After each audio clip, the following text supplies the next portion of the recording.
इंसाफ की आवाज़ news channel में आपका स्वागत है। जुल्म के खिलाफ देखते रहिए इंसाफ की आवाज़ न्यूज़ चॅनल। च्या संदर्भामध्ये आढावा बैठक आम्ही घेतली आणि त्याच्यामध्ये विशेषतः केंद्र शासनाच्या माध्यमातून ज्या ज्या काही योजना आणि निधी महानगरपालिकेच्या संदर्भामध्ये नगरोत्थान कामांच्या अंतर्गत येतात त्या सर्व कामांची या ठिकाणी चर्चा आम्ही केली।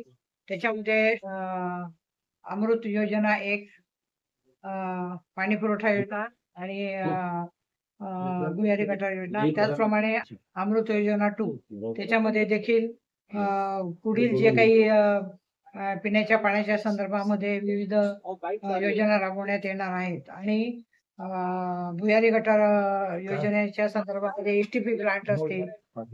त्याचप्रमाणे संपूर्ण शहरामध्ये भुयारी गटार योजनेच्या माध्यमातून जे काही बंदिस्त पाईप टाकून त्याच्यामध्ये चेंबर्स बसवणे ही योजना आहे।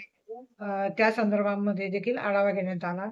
साधारणतः 33 ते 35% ते कामं पूर्ण झालेली आहे आणि पुढील केंद्र शासन आणि राज्य शासनाच्या निधीच्या संदर्भामध्ये त्यांना मी सांगितलं की बाबा तुम्ही जी काही मागणी केलेली आहे दुसऱ्या टप्प्यातली, तर त्या संदर्भात मला देखील पत्र द्या की जेणेकरून आता 10 मार्चला केंद्र शासनाचं अधिवेशन सुरू होतं आहे बजेटचं।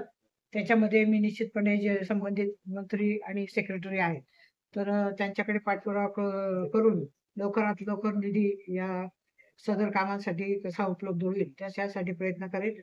त्याचप्रमाणे ज्या काही घंटागाड्यांच्या संदर्भामध्ये आता कामकाज सुरू आहे तर साधारणतः 120 घंटागाड्या कचरा गोळा करण्यासाठी फिरत आहेत आणि त्याच्यापासून खत प्रकल्प सुरू करण्याच्या संदर्भामध्ये विचार चालू आहे, तर ते देखील लवकरात लवकर सुरू होईल।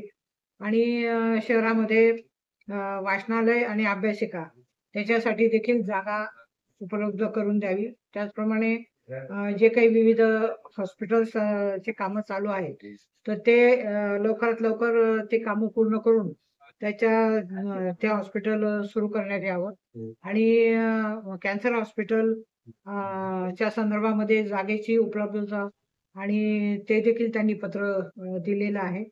तर या संदर्भामध्ये सविस्तर अशी चर्चा आणि आढावा बैठक घेण्यात आली आहे। शहरामध्ये स्वच्छता ही चांगली राहिली पाहिजे। रस्त्यांची जी कामं आहे ती देखील लवकरात लवकर पूर्ण झाली पाहिजे की जेणेकरून रहदारीला अडथळा येणार नाही।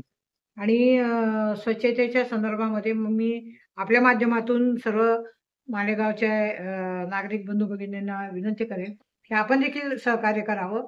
जी काही घंटागाडी येईल त्याच्यातच आपण कचरा हा टाकला पाहिजे की जेणेकरून हे जे काम आहे हे आपलं देखील आहे, माझं मालेगाव आहे आणि हे माझं मालेगाव मी स्वच्छ कसं ठेवेल आणि हरित कसं ठेवेल याच्यासाठी प्रयत्न करेन।